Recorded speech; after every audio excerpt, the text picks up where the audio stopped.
Hello, hello mga ka-my-love! Kumusta na kayong lahat? Ayan, nandito ako ngayon sa may bagong bukas ditong tapsihan. Ang kagandahan nito, marami na ditong kumakain. Ayan. Malaki ang space nila.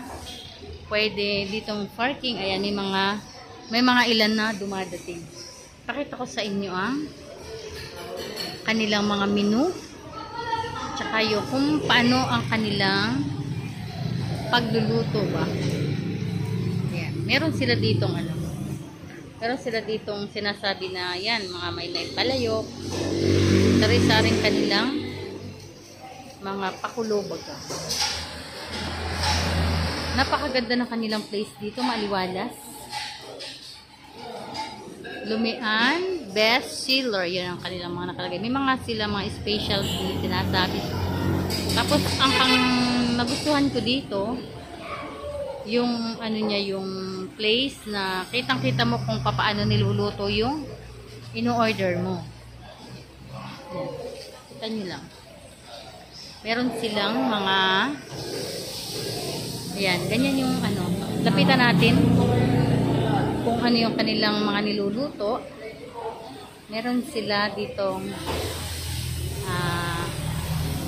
ito yan. Tingnan nyo na lang. Yan, ito yung kanilang mga menu. Ayan.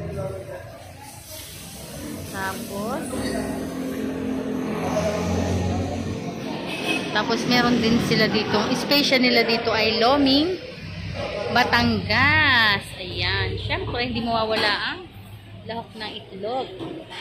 Tapos Loming Batangas. Ito ang aming Loming.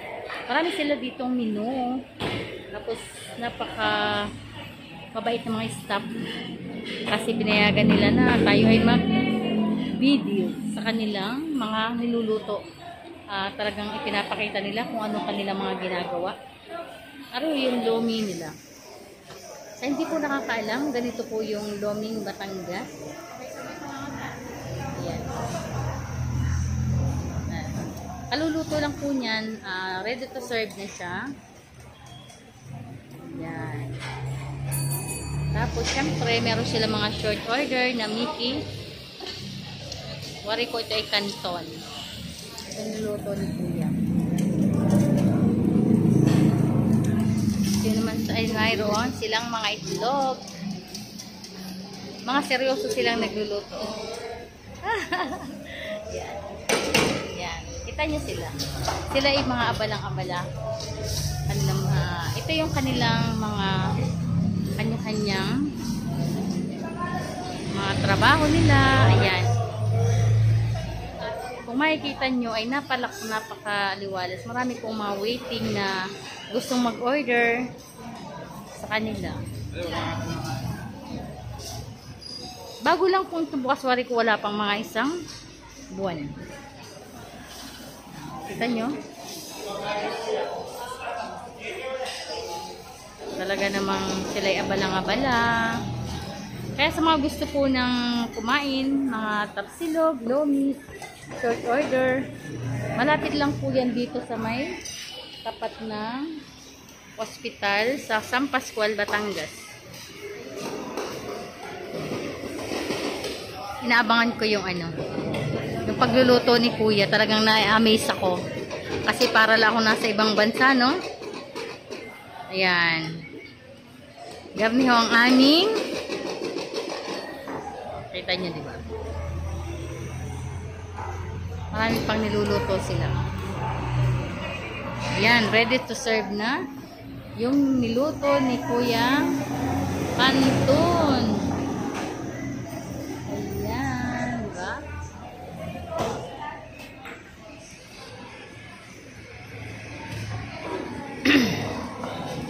Ayan. Luto ulit si Kuya ng egg. Balikan natin. Dito tayo pumesto, para maganda ating pag-video sa Kuyang nagluluto ng itlog.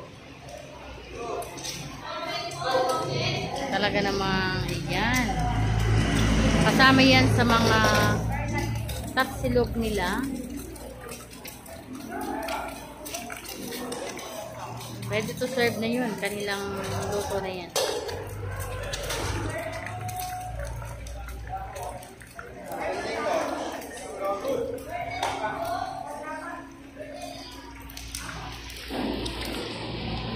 Kita nyo naman. Ang daming kumakain dito. Pag gusto kong magtapsilog sa gabi. Hanggang anong oras kayo bukas? Anong oras kayo bukas? Alas 3? Bukas. Ang sarado nyo ay? Yun. Mga gusto nyo, sa mga mapadaan dito, kumain kayo. Sila po ay, hanggang madaling araw ng alas 3. Ayan. Magluluto si Kuya ng sisling. Yan. Napapakabait po ng mga staff nila dito. Kasi open po sa mga gusto mag-video. Open na mag-video. Hindi nila pinagbabawalan. Nakatuwa sila talaga. Bihira po kasi ang makikita na ng mga mag-video dito na kung gustong kumain kayo, punta lang kayo dito. Ating panuorin ang ring pagluluto nila na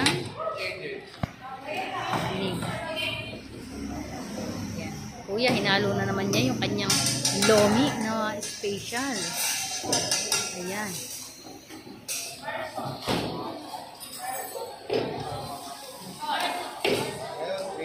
Yung isinali na.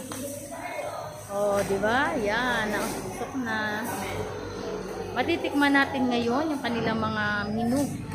Nag-order din ako, pero inuna ko muna ang mag-video. Ayan. Ngayon lang ako nakakita ng lomi nakalagay sa palayok. Talaga takal na takal. Ayun yung kanilang palayok. Ayan. Yung kanilang palayok.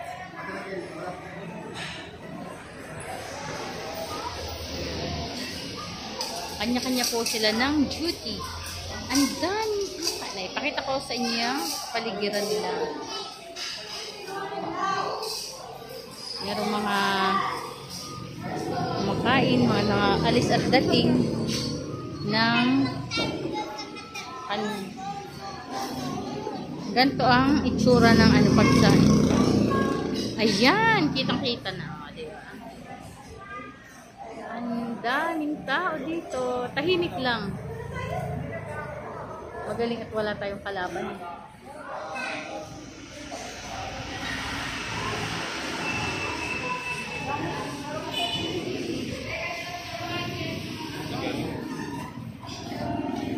Yun lang mga kamaylap.